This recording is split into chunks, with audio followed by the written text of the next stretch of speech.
Estamos ao vivo aqui nos estúdios da Focus, parceira da TV Caxias, o programa Conexão Caxias. Também tu está assistindo através da página da TV Caxias e da página da UAB, o programa Conexão Caxias, todas as terças-feiras de manhã às 11 horas, né, que trata dos temas da cidade. Nós vamos retomar hoje o tema dos pedágios.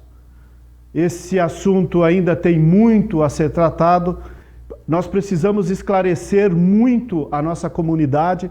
Nós já conversamos com a UAB, conversamos com a Surcom, conversamos com a Frente Parlamentar na Câmara de Vereadores, recebemos já a opinião oficial do deputado Carlos Búrigo, recebemos a opinião oficial do deputado Pepe Vargas, estamos ainda aguardando uma posição oficial do deputado Neri, que ficou de mandar um vídeo, como tinha uma agenda muito extensa, não tinha como estar presente no programa, ficou de passar um vídeo, não nos mandou até agora, sua assessoria não nos mandou, e estamos aguardando, no momento que a gente tiver condições de poder ter do deputado Neri, que é importante também sua posição referente ao pedágio, porque nós precisamos esclarecer a comunidade, né? É um tema muito caro, é um tema que vai envolver, se for aprovado do modelo que está por 30 anos, a nossa realidade.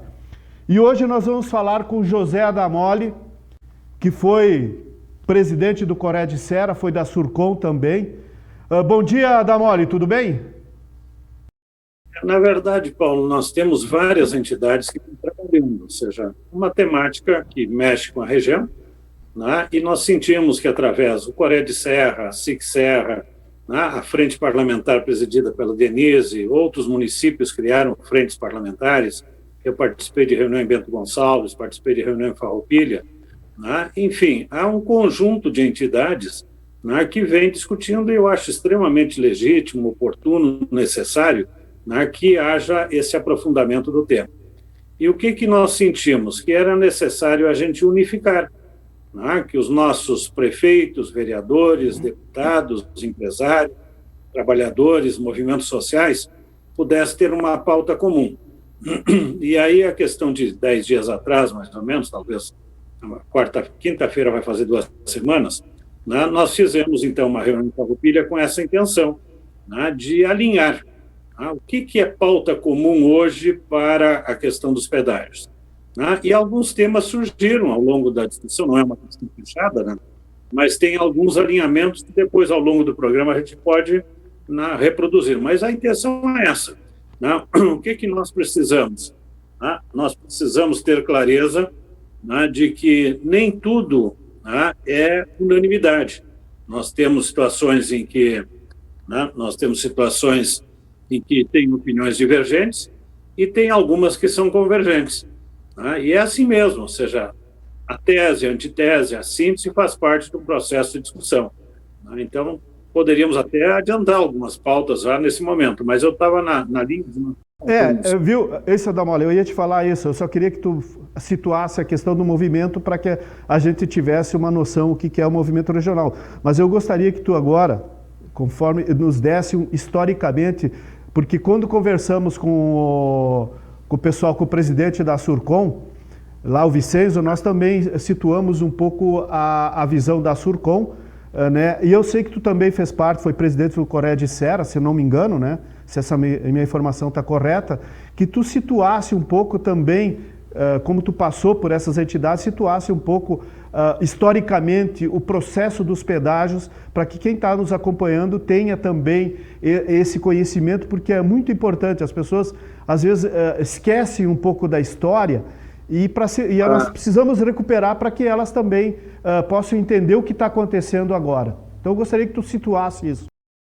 Perfeito, Paulo. A linha do tempo sempre nos ajuda a formar uma ideia mais ampla, É importante eu dizer de que não tenho vínculo com a Serra de nascimento, eu sou filho de Pelotas, o governo Colares lá em 91 cria os Conselhos de Desenvolvimento, na oportunidade eu era secretário da Agricultura em Canguçu e fui convidado a compor o Conselho Regional de Desenvolvimento do Sul, o Coré de Sul, primeiro como vice-presidente, depois exerci a presidência, e acompanhei o movimento estadual ao longo de 25 anos. Ou seja, de 91 a 2015, eu estive envolvido na luta dos Conselhos Regionais de Desenvolvimento. Vim para a Serra em 99, a convite do professor Rui Pauletti, reitor da universidade, que já vinha há mais tempo me convidando, conheci através dos Coredes, e nesse intervalo de tempo, Paulo e telespectadores, nós tivemos uma iniciativa que sempre teve uma boa acolhida no estado do Rio Grande do Sul, que foi uma sugestão do governo Colares, cria uma legislação em 91 e implanta os pedágios comunitários no estado do Rio Grande do Sul. Foram 3 praças de pedágio, uma praça de pedágio em Portão, uma outra em Campo Bom e outra em Coxilha. E o que esses pedágios, digamos assim, eles traziam? Eles traziam uma oportunidade da comunidade regional, através dos conselhos comunitários de pedágio, discutirem quais as obras necessárias, qual o investimento a ser feito, e, diante dessa situação, do valor da obra, estabelecer o valor da tarifa. E eu acho que foi um bom modelo, Paulo. Nós tivemos aqui, por exemplo, no pedágio de Portão, o Coré de Sinos, o Coré de Caí, o Coré de Terra, faziam parte desse conselho. Tinha participação do governo também, e eu acho que foi uma boa experiência. E por que a gente sempre tem destacado essa boa experiência? De cada R$100 que o cidadão pagava, praticamente 80% poderia retornar em obras e serviços. Não existia lucro, não tinha ninguém explorando a questão do lucro. Então, nós fizemos um cálculo, inclusive, o ministro Aldindo Severo nos ajudou nesse sentido, mas os comunitários retornaram 69% da receita para as praças, e se não tivesse ficado 86 milhões no Caixa Único, chegaríamos próximo a esses 80%. Então, essa é uma boa experiência, aplaudida e reconhecida pelas comunidades e pelos usuários. Depois nós tivemos um embate forte no governo Brito, em 98, a lei é de 96, mas em 98 o governo Brito resolve ignorar essa experiência dos comunitários e faz as concessões, e cria os polos de pedágio. Foi um momento de grande discussão, de enfrentamento, e tu falaste aqui que o Davi foi presidente, nós tivemos o Davi, nós tivemos o Juarez Colombo, Alceu Barbosa, outros que foram presidentes aí da nossa Surcom, e a Surcom nasce exatamente para enfrentar essa temática que foi muito prejudicial para a sociedade.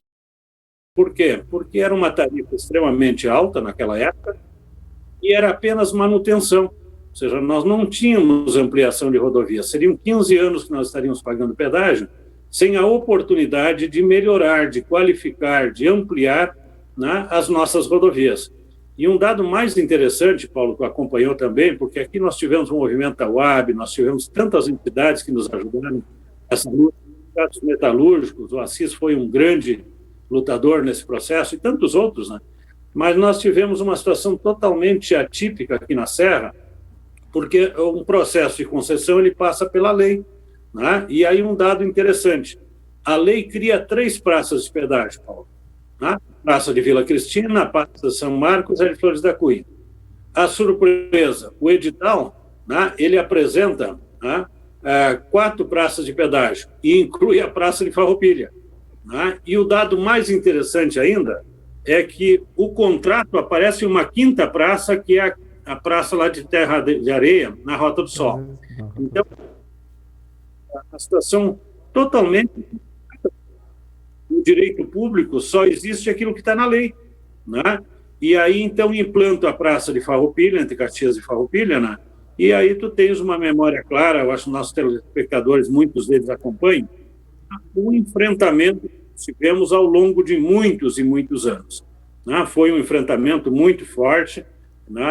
Por quê? Porque a Praça de Farroupilha, ela onerava demais tanto os moradores de Bento, de Barbosa, de Farroupilha, de Caxias, porque é quase uma área urbana, Nós já temos a região metropolitana da Serra, Então esse foi um enfrentamento forte, Todos os movimentos, nós tivemos aí muitos interditos proibitórios, nós fizemos os movimentos no Estado, fora do Estado, em relação a essa temática. E para complicar mais ainda, Paulo, nós tivemos então a eleição para governador em 2006, e esse tema foi levado ao conhecimento da governadora Ieda, E à época eu fazia parte do PSDB, era membro do diretório estadual e usei da tribuna na Câmara de Vereadores de Porto Alegre, na convenção, chamando a atenção, né, de que os pedágios concedidos pelo... E qual a nossa... Conversamos, inclusive, o professor Rui, à época, era deputado do PSDB, governador Ieda, chamando a atenção. Qual a surpresa? Em 2008, Paulo, a governadora Ieda, que tinha sido alertada sobre o quanto era prejudicial aquele modelo, apresenta o Duplica RS. O Duplica RS nada mais era do que a prorrogação de uma concessão que terminaria em 2013 até 2028. Isso foi outro momento extremamente delicado em que os movimentos sociais se organizaram, criamos o Comitê Gaúcho de Controle Social, na época, Comitê Gaúcho contra os pedágios, e aí tivemos a CUT, a CTB, a Força Sindical, os CETSERGs, os caminhoneiros autônomos, a Assembleia Legislativa, a FAMURS, a AGM e tantos outros, na luta contra a prorrogação por esses 15 anos de um modelo tão prejudicial. Um modelo em que apenas 34% da receita retornava para a rodovia. Um modelo em que a taxa interna de retorno ficava superior a 20%, quando os modelos internacionais colocam uma taxa de retorno razoável ao redor de 8%, pelo menos abaixo de 10%. Então, foram momentos assim, muito críticos e muito enfrentamento. Felizmente, com uma luta a nível nacional, nós tivemos uma decisão do governo federal em não permitir a prorrogação desses contratos. Inviabilizamos, então, aí a questão da prorrogação. A situação que não se resolveu, Paulo e telespectadores, em relação à Ecosul, ou seja, naquele momento do governo Brito, os polos criados, um deles era em Pelotas, em torno ali Pelotas, Rio Grande, em direção a Bagé, Camaquã, e aquele ali foi trabalhado especialmente, eu acho, pelo ex-ministro Padilha. Ele teve uma prorrogação por mais 15 anos, e ele tem vigência 26. Hoje é a tarifa mais cara que nós temos. E vejam, digamos assim, que a tarifa cara não está fazendo a duplicação. Quem está fazendo a duplicação é o governo federal com o dinheiro do Tesouro. Então, são essas aberrações que nós precisamos estar atentos, evitando que se repitam.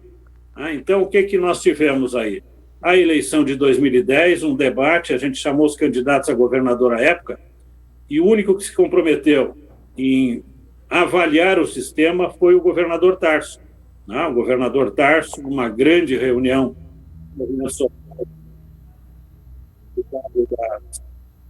da Lourdes, se comprometeu em ganhando, não dar continuidade àquele modelo, encerrar em 2013 e criar um pedágio público. E aí nasce a Empresa Gaúcha de Rodovias. A EGR nasce, então, na medida em que os pedágios comunitários, os pedágios concedidos encerram, e absorve também os comunitários, de Portão, de Coxilha e Campo Bom. Só que também, na EGR, nós tivemos problemas. Nós conseguimos a garantia de uma participação no Conselho de Administração da empresa, 5 representantes, eu fui representante dos... Nós tivemos a representação da Surcom, o doutor Cloraldino foi o primeiro representante da Surcom, nosso ex-ministro. Nós tivemos a presença dos CETSERGs, nós tivemos a presença dos caminhoneiros autônomos e a presença da FAMURS. Mas a gente sabe que o modelo sempre tem ajustes, não foi o avanço que nós precisamos. Vem a transição do governo Tarso para o governo Sartori, e aí nós tivemos um outro momento de dificuldade. Lá no governo Tarso Bertotto, presidente, no governo Sartori, o Dr. Nelson Lídio, que já tinha passado pelo Transuber, já tinha passado pela Metroplan, já era uma pessoa com grande vivência na área pública, mas que a gente tinha dúvidas sobre a efetiva luta para a manutenção do pedágio público. E isso veio a se confirmar, Paulo, quando o governo Sartori encaminhou um projeto retirando a representação da sociedade civil do Conselho de Administração da EGR. Então, naquele momento, um conselho que era compartilhado pela sociedade civil e o poder público, e é importante dizer, uma minoria extremamente aguerrida e muito fundamentada, especialmente pela capacidade de estudo que o nosso ex-ministro Cloraldino fazia. Estudos com grande profundidade. Um servidor que começa como estagiário no DNR, faz concurso e chega a ministro. Ou seja, brilhante o trabalho dele, nós lembramos sempre com carinho, né, o quanto contribuiu. Claro que isso gerava desconforto aos gestores, porque muitas e muitas vezes os cálculos, as propostas, elas eram desconstituídas com informações técnicas, né? E à medida em que houve a retirada da sociedade civil, né, do conselho de administração da empresa, se tornou chapa branca e voltou a ser semelhante ao que é o DAIA, né? Uma empresa constituída, digamos assim, de direito privado, mas com os vícios, e aí vieram pessoas que já tinham ocupado cargo no DAIA, vieram para dentro da EGR, né? E nós fomos perdendo essa firmeza, digamos assim, que a gente tinha. E, infelizmente, em 2016, o governador Sartori, né, já cria uma lei, a Assembleia autoriza, né, a transformação das rodovias concedidas, aliás, exploradas pela EGR, para, né, serem concedidas. E é isso que nós estamos vivendo agora, Paulo. Fiz, de uma forma sucinta, um histórico para que a sociedade lembre de todas essas lutas que foram desenvolvidas, né, e mais ainda, para concluir, nunca tivemos, ao longo de todos esses anos, um posicionamento contrário ao pedagiamento. Nós sempre entendemos que o pedágio é um caminho para ampliar os recursos públicos, desde que aqueles oriundos das receitas sejam bem utilizadas e, em faltando, a sociedade contribui, não para dar lucro para a empresa, mas para melhorar a infraestrutura de transporte das regiões, promovendo o desenvolvimento.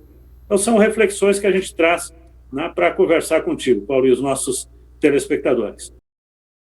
Nós vamos agora ao intervalo e depois nós já vamos entrar nessa questão mais do movimento que foi criado e uma visão pontual do novo projeto do governo do estado sobre os polos rodoviários de pedágio.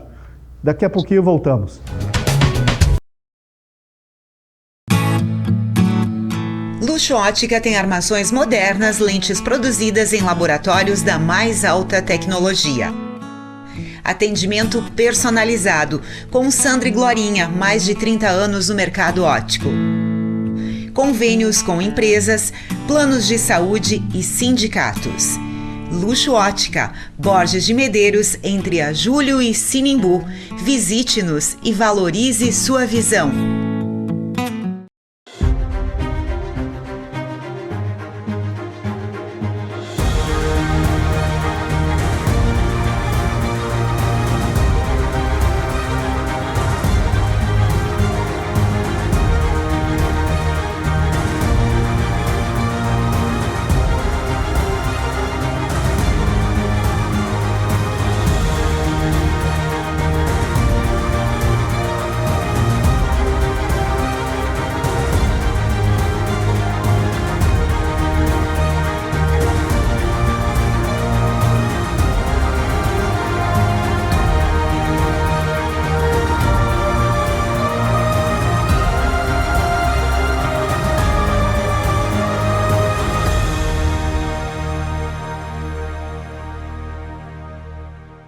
Os comerciários e as comerciárias têm estado na linha de frente na pandemia, arriscando a saúde, enfrentando o ônibus lotado para manter o abastecimento da população.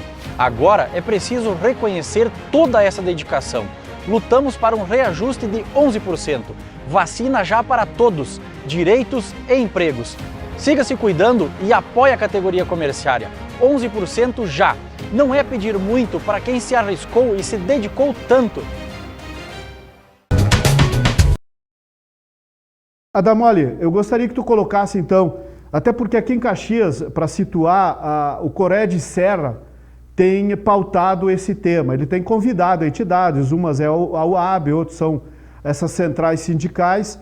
Não convidou a Surcom, que foi um questionamento que nós fizemos sobre isso, mas enfim, e eles têm pautado muito que o debate deles é técnico. Nós acreditamos que o debate tem que ser técnico, mas as decisões são políticas. Então eu gostaria que tu colocasse um pouco a visão que vocês estão tendo a partir do momento que vocês se envolveram nesse processo dos pedágios. Paulo, realmente nós respeitamos a condução da Mônica em relação ao Cored, né? Divergimos em parte, e já conversou, eu e ela, né? Ambos somos oriundos, eu oriundo da UX, 17 anos, ela hoje professora da universidade, né? E ao longo da história o Cored sempre esteve dentro da universidade, exatamente por ser a universidade mais plural.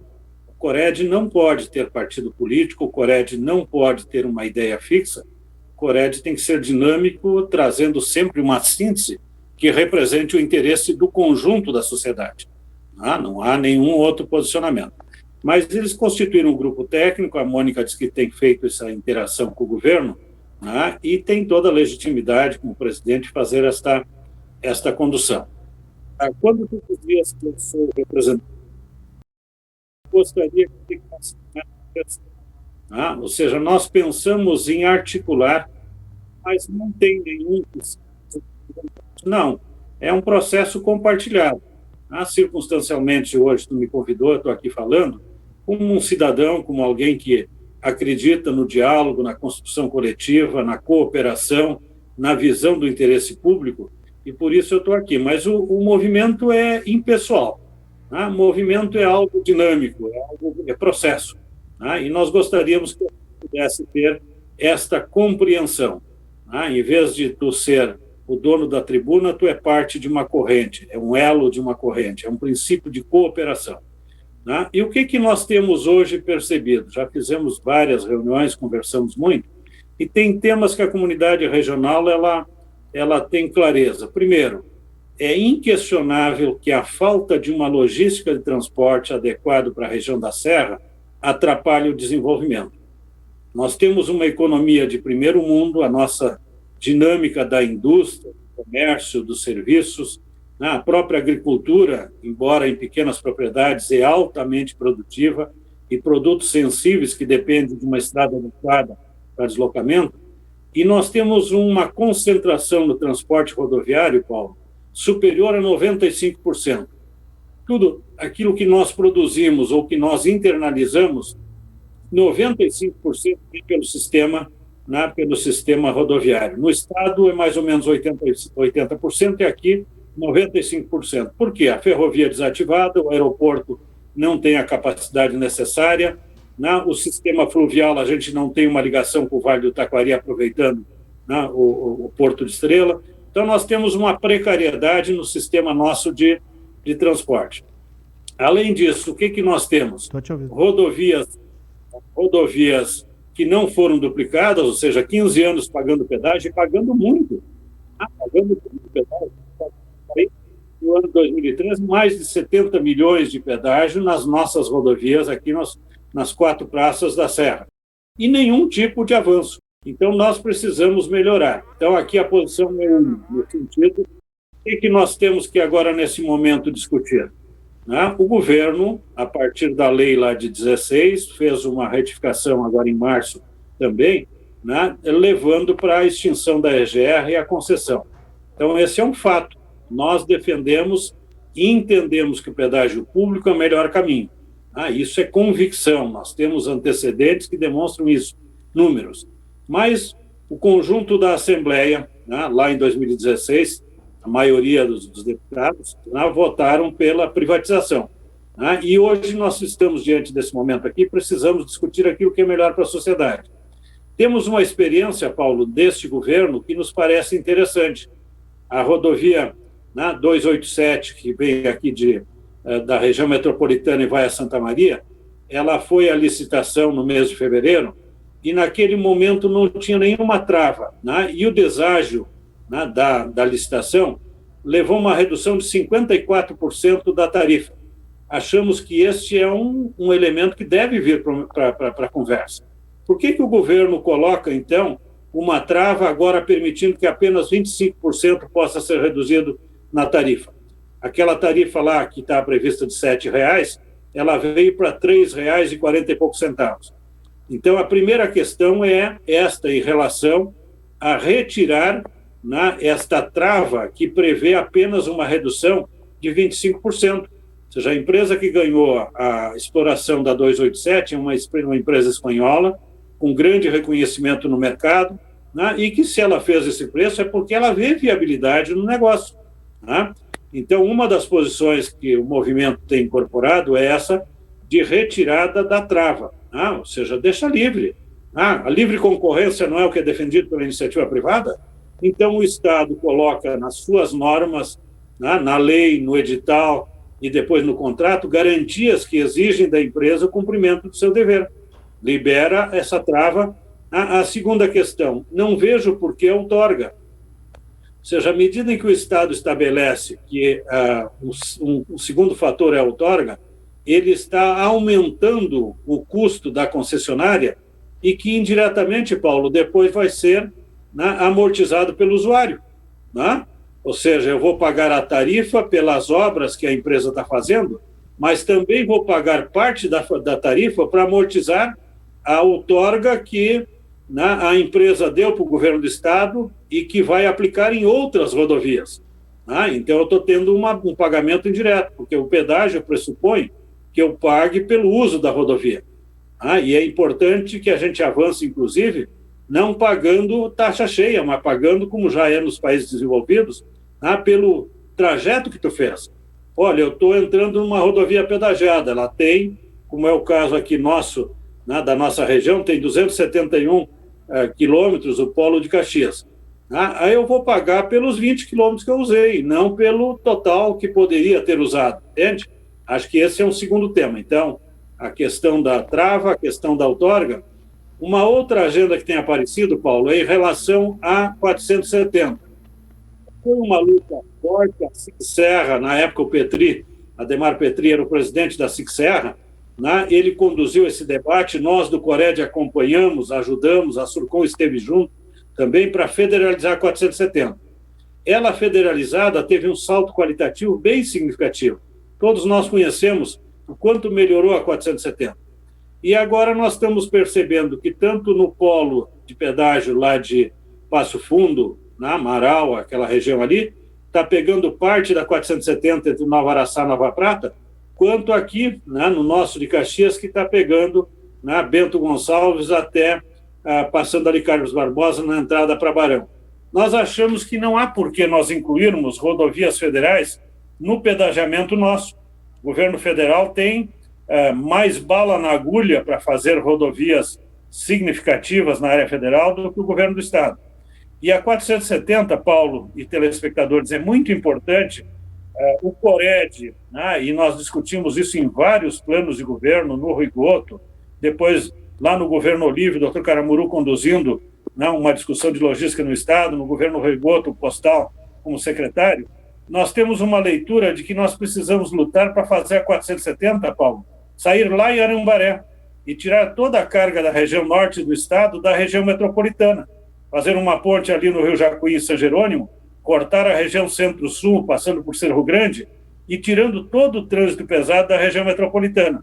Então, não é estratégico, nesse momento, nós pegarmos um pedacinho ali em Nova Prata, um pedacinho aqui em Bento Gonçalves, que poderão ser estrangulamentos no futuro para uma grande via de escoação da produção da região norte do Estado para o Porto de Rio Grande. Então, 3 temas eu coloquei aqui, tem outros que a gente tem pautado. Por exemplo, nós achamos que, pontualmente, a Rota do Sol entre o Viaduto Torto e a 116 não tem como não estar ali prevista a duplicação dela, e nos primeiros anos. Ou seja, é um anel viário, né, de Caxias, que é a maior cidade do interior do Estado. Nós precisamos ter isso. Também nós temos justo que se coloque 2 praças na 122 entre Caxias e a 116, né, um em Flores da Cunha, outro ali em Antônio Prado e Ipê, e não tenha nenhuma obra significativa no sentido da duplicação dessa rodovia. Então, nós estamos pautando pela duplicação, no mínimo, entre Caxias e Flores da Cunha. Em 30 anos, Paulo e telespectadores. Sim. Deixa eu só te uma pergunta que surgiu agora na rede social. O pessoal está querendo saber, vocês têm conversado com todos os prefeitos aqui ao redor, né? Quais os prefeitos que estão concordando sem fazer discussão com o modelo proposto hoje do governo do Estado? Tem algum que já se colocou favoráveis sem discussão nenhuma?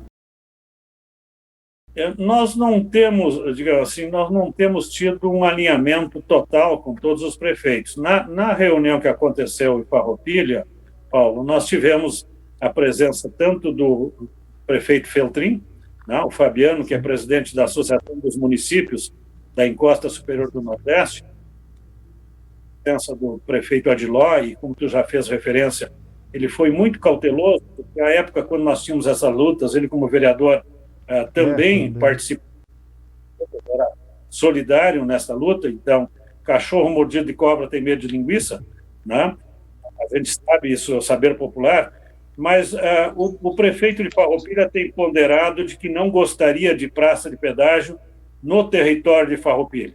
Nós achamos isso uma reflexão que merece ser aprofundada, porque nós temos que olhar, assim, em havendo pedágio, quais são, né, os procedimentos que nós vamos adotar para que nós tenhamos a modicidade tarifária, ou seja, que o cidadão pague e tenha retorno e se sinta confortável por pagar o pedágio, qual é a tarifa justa que nós temos que cobrar, qual é o melhor local para a colocação das praças de pedágio e não estrangule o desenvolvimento da região.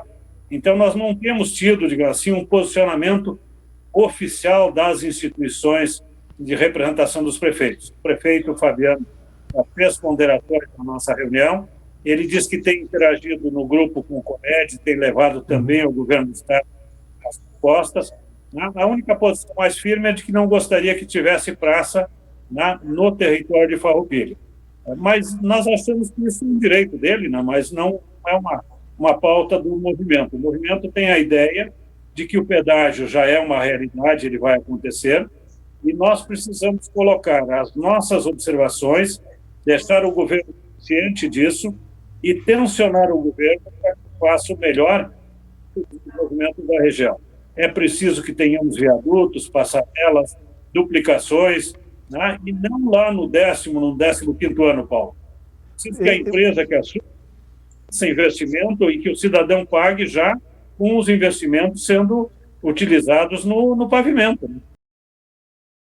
Damoli, deixa eu te perguntar também outra questão. Aquele dia da reunião que vocês tiveram, veio a informação através de outros meios de comunicação de que o governo iria avaliar realmente. Isso confere ou foi só uma informação da mídia e não veio do governo mesmo uma possibilidade de um recuo em algumas questões?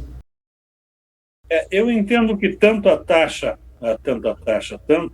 questão da trava quanto da outorga são temas que o governo está refletindo. As informações que nós temos é de que o governo está sensibilizado de que é um tema comum, ou seja, diferentes instituições têm trazido isso com uma preocupação.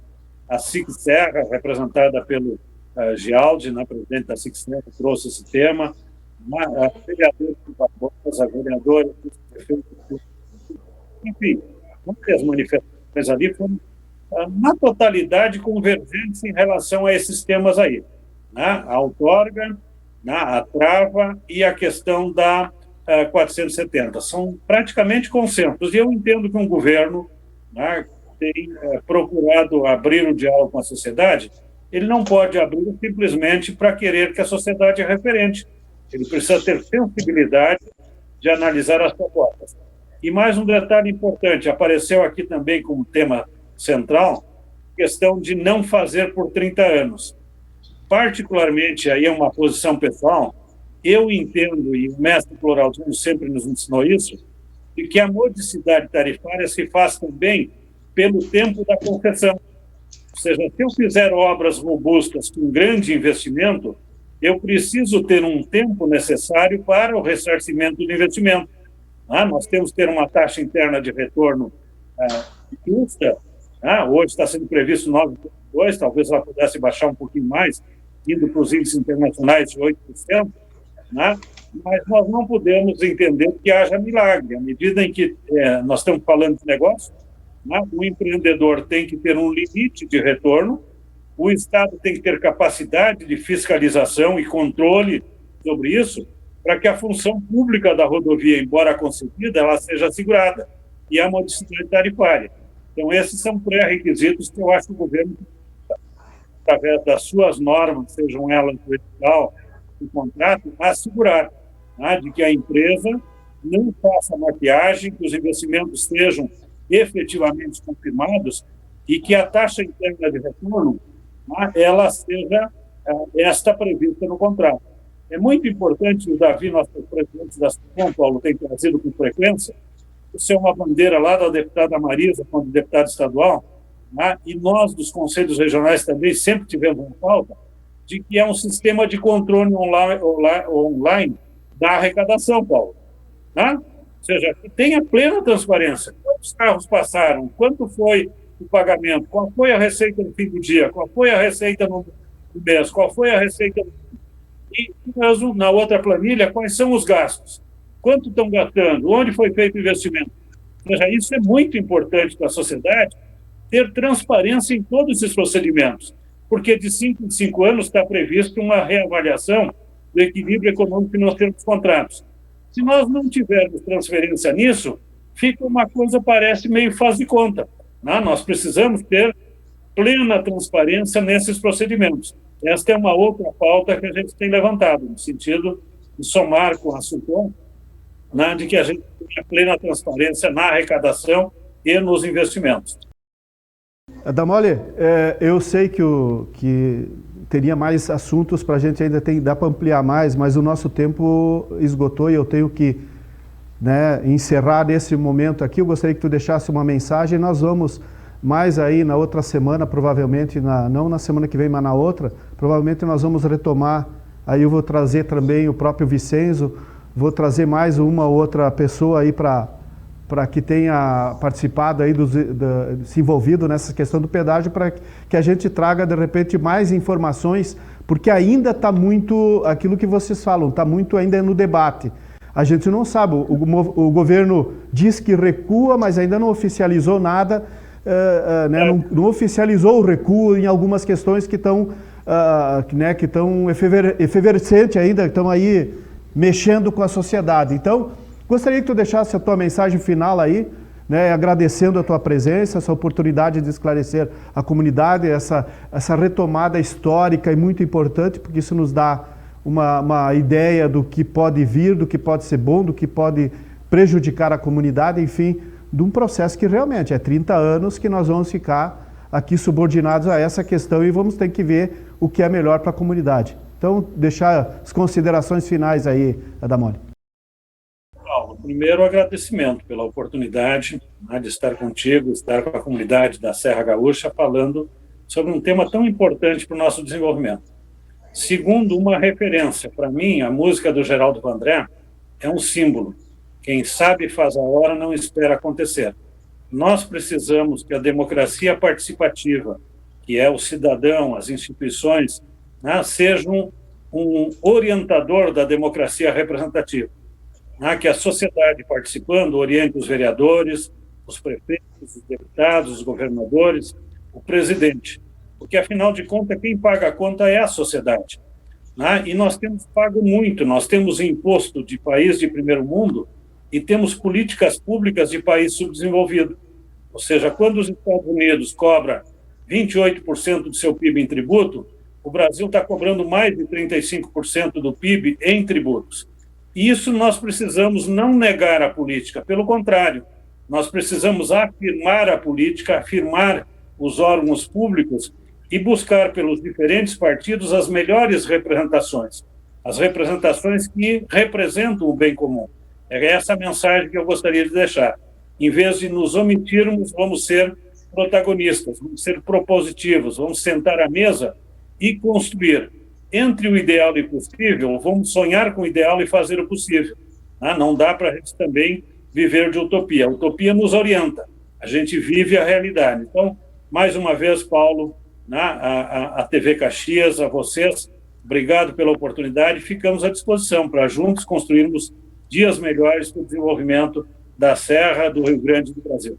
Um abraço a todos. Obrigado, Damoli, que foi do Coré de Serra, da Surcom, hoje está no Movimento Regional sobre Pedágios. Nós vamos a um breve intervalo, vamos voltar para tratar da questão do Conselho Municipal de Saúde e das conferências que vão acontecer agora aqui em Caxias do Sul. Em breve estaremos de volta. Dos seus 65 anos, o Sintratur sempre esteve ao lado do trabalhador. Vos convido a participar de nossa história. Se associe hoje mesmo. Venha fazer parte da família Sintratur. Temos médicos, dentistas e uma excelente sede campestre que espera você, associado, e os demais familiares.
Estamos de volta no estúdio da Focus, aqui parceira da TV Caxias, o programa Conexão Caxias. Conversamos no bloco anterior sobre pedágios, né, um tema muito relevante. Agora vamos trabalhar num tema de uma magnitude, de uma importância até muito maior sobre os pedágios, que é a questão da saúde pública.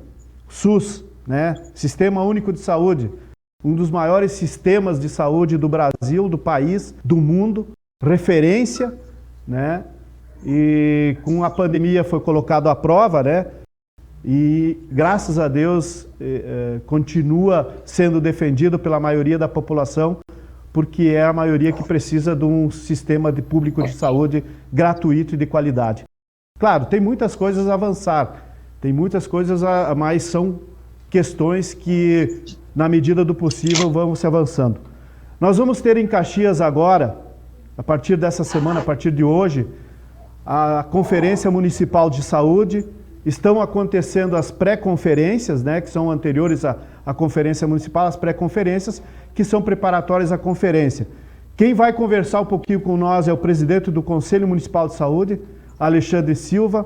Vai nos colocar didaticamente como é que vai, o que é uma conferência municipal, o que ela vai tratar, o que são as pré-conferências que vão iniciar essa semana, né? Para que você que está nos assistindo possa acompanhar, e é muito importante a sua participação, porque o controle social da saúde é feito pelo usuário. O conselho, ele é composto pelos usuários e ele dá a diretriz da saúde pública. Então, é muito importante a sua participação. Alexandre, bom dia. Bom dia, Paulo. Bom dia a todos. Muito obrigado pela oportunidade de estar participando da TV Caxias para falar um pouco mais sobre saúde pública e, claro, sobre as conferências que estão com datas marcadas e essa semana logo começando com as reuniões pré-regionais. Alexandre, eu gostaria que tu colocasse um pouquinho para as pessoas entenderem o que é o SUS, né, de forma didática, né, e depois o que é o Conselho Municipal de Saúde, né, qual é o seu papel, e depois daí nós entramos na questão das conferências, né, que vão acontecer aí a partir dessa semana. O Conselho Municipal de Saúde é um conselho deliberativo, um conselho que tem participação do Executivo Municipal, Estadual, Federal, médicos, diretores de hospitais e o principal, o usuário, porque é o usuário que utiliza o serviço no dia a dia, lá na porta de entrada, lá nas UBS. Então é importante ter um conselho municipal atuante, participativo, que esteja à frente, representando a sociedade e passando o principal, que é o que ele tem garantido por lei, que é o direito ao acesso à saúde pública gratuita e universal para todos. Além do Conselho Municipal de Saúde, muito importante é o Conselho Local, lá da sua região, lá na Unidade Básica de Saúde. Um exemplo, lá na região Serrano, tinha uma reunião da equipe de planejamento de visita domiciliar toda sexta-feira à tarde. Aí o Conselho Local de Saúde, representando os usuários locais, leva à discussão e acha que por melhor virtude, para melhor atendimento da população, para não ficar 3 dias sem o acesso, já que sábado e domingo não abre as unidades básicas de saúde, ele leva para discussão, discute num grupo colegiado junto com os gerentes e é encaminhado para o Conselho Municipal de Saúde e para o Executivo. Aí é trocado a data. Então, desde uma abertura e um fechamento, ou até mesmo solicitação de mais médicos, é o principal que é feito lá no Conselho Local de Saúde. Então, por isso que é importante a participação dos usuários e ele entender e procurar a sua unidade básica de saúde para estar melhorando o serviço de atendimento a todos. O Conselho agora Municipal de Saúde, então, vai organizar junto com o município as conferências municipais, né? Então eu gostaria que tu colocasse essas conferências, como elas funcionam e qual é a finalidade dela, né? E como que a população pode participar. É importante, né, Paulo, nós ressaltar que quem convoca a Conferência Municipal de Saúde, as pré-conferências, é o Executivo Municipal, né? Na gestão passada, que foi uma gestão tumultuada, o Executivo Municipal não queria a Conferência Municipal de Saúde, isso a gente tem que deixar claro. Não queria escutar o usuário da unidade básica de saúde, não queria escutar o prestador de serviço, não queria escutar os médicos. Então, quem convocou excepcionalmente a conferência anterior foi o Conselho Municipal de Saúde, onde são diretrizes diferentes, mas com o mesmo encaminhamento, já que a gente tinha a Conferência Estadual de Saúde e tinha a Conferência Nacional de Saúde. Como o prefeito não queria, a gente o fez. É isso que garante a lei referente ao SUS de nosso país. Este ano, uma aproximação do Executivo Municipal e no entendimento de fazer valer a lei federal, a lei estadual e municipal, ele convocou, então, junto com o Conselho Municipal de Saúde, a Conferência Municipal e as pré-conferências. Antes da Conferência Municipal, se inicia com as conferências locais, com as conferências regionais. A gente cita como exemplo a primeira região, que é a região aí do século XX, São Ciro, Campos da Serra e Fátima. Então, ali se discute desde o planejamento estratégico da abertura da UBS até mesmo uma futura reforma. Então, é ali que começa a discussão, é ali que é retirado, então, os delegados, para os delegados, então, participar e defender as suas demandas locais, né? A gente fala demandas locais porque nem toda região tem uma demanda igualitária. Geralmente tem uma demanda específica. Um exemplo, lá na região do São Ciro, precisa uma reforma na UBS. Já aqui na UBS Vila IP, além da reforma da UBS, também precisa de mais médicos no turno estendido, que é o horário do trabalhador. Falando em trabalhador, também tem, então, além das conferências locais, as macros, então, temáticas, que é saúde do trabalhador, movimentos sociais, trabalhadores da saúde, que isso se constrói, então, a saúde. Por que é importante ter essa construção? Porque no primeiro ano de mandato da gestão municipal, ele tem que criar, então, um plano anual de saúde para os 4 anos. E é nessa discussão que a gente faz, então, nesse primeiro ano de governo, o governo municipal, então, colocar no seu plano de governo as ações específicas, estratégicas da saúde pública de nossa cidade, se for estado e nacionalmente. Aonde que as pessoas conseguem, Alexandre, acessar para saber quando vai ser na sua comunidade? Tu já tem essas datas? Tu pode nos passar já essas datas específicas, aonde vai ser cada uma delas, as pré-conferências e a previsão da conferência municipal? Com certeza, Paulo. Este ano, todos sabem, a gente vive num momento de pandemia, então é um movimento, é uma organização diferente dos encontros. A gente vai ter, então, encontros presenciais. Eu cito como exemplo 11/8, a pré-conferência da Zona Leste. Tu pode acompanhar na UBS Diamantino e na UBS Serrano. mas também vai ser transmitido, então, pelo YouTube da Prefeitura de Caxias do Sul, pelo Conselho Municipal de Saúde via Facebook, e também tem um link de acesso. Então, você que é morador da região Zona Leste, pode procurar a sua UBS para pegar o link de acesso e estar participando de forma online da construção do Sistema Único de Saúde de nossa cidade. Então, dia 11/8 é a primeira que tem.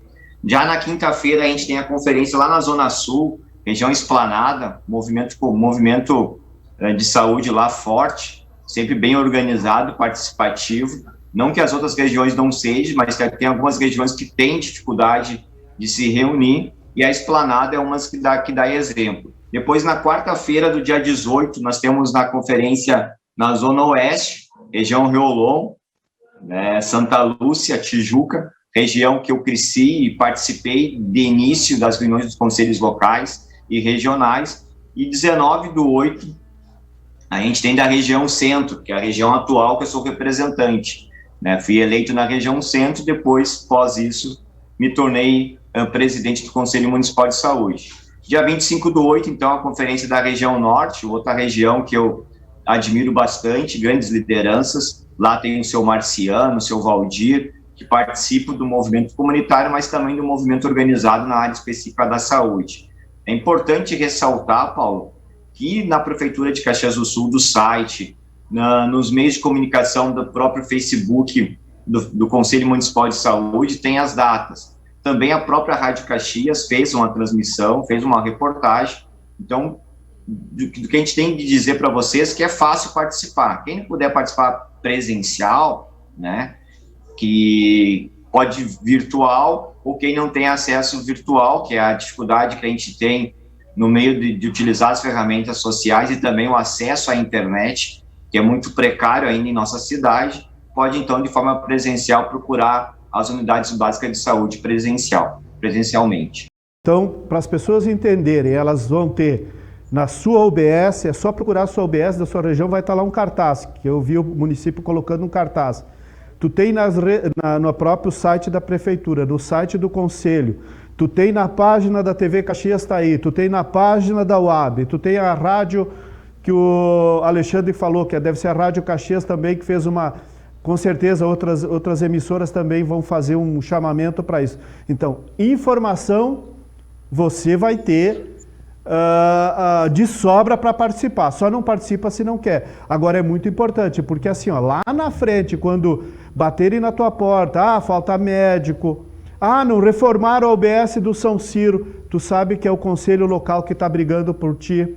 Eu sei porque eu faço parte do conselho local da região e a gente sabe o que foi o governo Guerra que perdeu todo o projeto de reforma da UBS São Ciro. Tivemos que recuperar agora e trazer para o governo municipal, mostrar novamente para que desse, inclusive encaminhamos a Comissão da Saúde da Câmara. Aliás, a Câmara também está divulgando através da Comissão Municipal de Saúde lá, que o vereador Rafael Bueno é o presidente da comissão que tem acompanhado também esse processo. Então, Alexandre, eu gostaria que tu deixasse a tua mensagem aí final. Nós vamos outro dia trabalhar essa questão da saúde, do SUS. Acho que as pessoas têm que se apropriar do conhecimento para poder fazer uma defesa de um sistema que tem dado certo, que tem atendido. Imagina se hoje, nessa pandemia, nós não tivéssemos o SUS. Então, deixasse tua mensagem enquanto presidente do Conselho Municipal de Saúde, um trabalho muito nobre, um trabalho voluntário.